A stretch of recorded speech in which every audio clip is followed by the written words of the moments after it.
बिस्मिल्लाहिर्रहमानिर्रहीम। Dear students, जैसा कि आपको पता है कि आजकल हमारा टॉपिक जो है वर्ब है। हम वर्ब पढ़ रहे हैं। हमने जो है ना सबसे पहले वर्ब सीखा कि वर्ब किसे कहते हैं, वर्ब क्या है। उसके बाद हमने टाइप्स ऑफ वर्ब सीखा और basic forms of verb, verb के बारे में उसकी बेसिक फॉर्म कौन सी हैं वो सीखा, बेसिक टाइप सीखी। आज का हमारा टॉपिक है रेगुलर वर्ब और इर्रेगुलर वर्ब।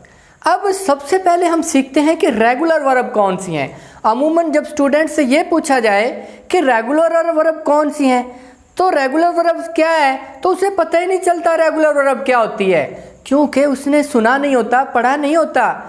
और इंशाल्लाह उम्मीद है आप आज का हमारा बहुत ही आसान जो लेसन सुनेंगे, हमारा आज का जो है ना सबक पढ़ेंगे तो आपको वर्ब का रेगुलर कौन सी है और इर्रेगुलर कौन सी है ये आपको मसला ही नहीं रहेगा। अब इंशाल्लाह चले आए हम स्टार्ट करते हैं। अब रेगुलर वर्ब, जैसा कि लफ्ज़ रेगुलर से ही पता चल रहा है, वो वर्ब जो जिसका कोई कायदा होता है। कायदा किस में? उसको बनाने में कायदा। क्या बनाने में? उसकी दूसरी फॉर्म और उसकी तीसरी फॉर्म बनाने का एक कायदा। मसलन ये रेगुलर वर्ब है, इसकी बेस वर्ब है वर्क। इसकी पास्ट टेंस क्या बनेगा? पास्ट फॉर्म इसकी क्या बनेगी? पास्ट टेंस कौन सा होगा? और उसका पास्ट पार्टिसिपल क्या होगा, कैसे बनेगा? अब ये हम आपको बताते हैं, यानी कि रेगुलर कौन सी हैं? वो वर्ब्स या वो वर्ब जिसकी दूसरी और तीसरी जो है फॉर्म डी से या ईडी से बन सके। डी ऐड करने से, डी लगाने से या ईडी लगाने से दूसरी या तीसरी फॉर्म बन जाए तो वो कहलाती है रेगुलर वर्ब। रेगुलर वर्ब की किस्म, रेगुलर वर्ब की फॉर्म कहलाती है। अब रेगुलर फॉर्म, अब उसमें सबसे पहले है बेस फॉर्म, भी इसको कहते हैं वर्क। वर्क जो है ये बेस फॉर्म है इसकी, और इसकी सेकंड फॉर्म होगी वर्क, WORKED, वर्किड। और उसके बाद इसकी थर्ड फॉर्म भी होगी वर्किड। अब ये देखें, हमने इसके साथ ED का इजाफा किया तो ये बन गया worked. Work base form, past tense यानी कि जो past indefinite tense, past simple tense में इस्तेमाल होता है वर्किड। उसके बाद पास्ट पार्टिसिपल यानी कि वर्ब की थर्ड फॉर्म को पास्ट पार्टिसिपल कहते हैं। तो पास्ट पार्टिसिपल भी ED से वर्किड जो है ना ED का इजाफा किया तो इसकी ही फॉर्म जो है यानी कि तीसरी पास्ट पार्टिसिपल बन गई। हेल्प, मदद करना, HELP, हेल्प। अब उसकी दूसरी फॉर्म वर्ब की क्या होगी? HELP, साथ में हम ED का इजाफा करेंगे, हेल्पिड। तो जब हेल्पिड, उसके बाद इसकी थर्ड फॉर्म HELPED, हेल्पिड। हेल्प, हेल्पिड, हेल्पिड। अब इसकी भी पास्ट टेंस इसका ED से बना और जो है ना इसकी पास्ट पार्टिसिपल थर्ड फॉर्म भी इसकी ED से बनी, यानी दूसरी डिग्री दूसरी फॉर्म भी ED से बनी और तीसरी फॉर्म भी इसकी ED से बनी। उसके बाद है हेट। हेट का मतलब है नफरत करना, HATE, हेट। अब इसकी दूसरी फॉर्म हेटेड, थर्ड फॉर्म भी HATED, हेटेड। मैंने बताया या डी लगाने से या ED लगाने से दूसरी तीसरी फॉर्म बन सके। और भाई इसमें ED लगा हुआ है, लगाना पड़ा, और इसमें E पहले से मौजूद है और अकेला D लगाना पड़ा। इसमें जब हमने अकेला D लगाया तो इसकी दूसरी फॉर्म बन गई रेगुलर फॉर्म हुई, इसकी तीसरी बन गई रेगुलर हुई।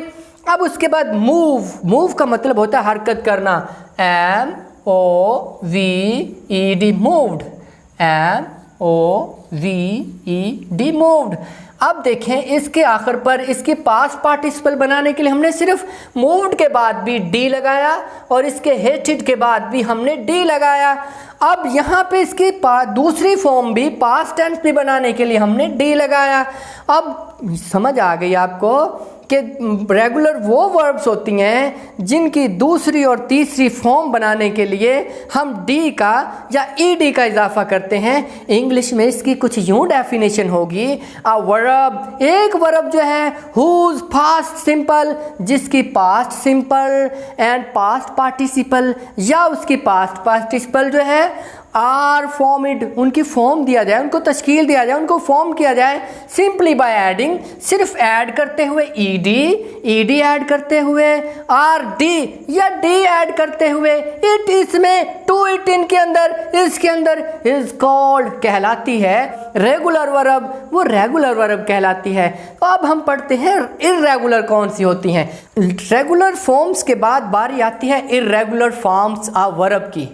इर्रेगुलर, जैसा कि लफ्ज़ इर का मतलब होता है जो है साबका है, इसका माना होता है ना। इर्रेगुलर जो रेगुलर ना हो, जो कोई बाकायदा ना हो, जिनका जो कोई कायदा ना हो। इर्रेगुलर वो फॉर्म्स होती हैं जिनकी दूसरी फॉर्म यानी कि पास्ट टेंस और उसकी जो है ना थर्ड फॉर्म पास्ट पार्टिसिपल वो और हों, ईडी से ना बन सकें और हो। इसकी इंग्लिश में हम कुछ यूँ डेफिनेशन करेंगे, अ वर्ब एक वर्ब हुज, जिसकी past simple and past participle और पास्ट पार्टिसिपल आर फॉर्मिड, फॉर्म होती हैं इन डिफरेंट, मुख्तलिफ तरीके से। अब जो यानी कि मुख्तलिफ हों, पास्ट इसके टेंस और पास्ट पार्टिसिपल जो है वो डिफरेंट हों, वो आर कॉल्ड कहलाती हैं इर्रेगुलर फॉर्म कहलाती हैं। अगर आ वर्ब है तो इज कॉल्ड कहलाती है रेगुलर फॉर्म। इर्रेगुलर वर्ब, अब इसमें जो गो है, go is the first form of verb, base form of verb इसकी गो है, तो इसकी सेकंड कौन सी होगी, past tense went, WENT went. अब उसके बाद और थर्ड फॉर्म पास्ट पार्टिसिपल होगी गॉन, GONE गॉन।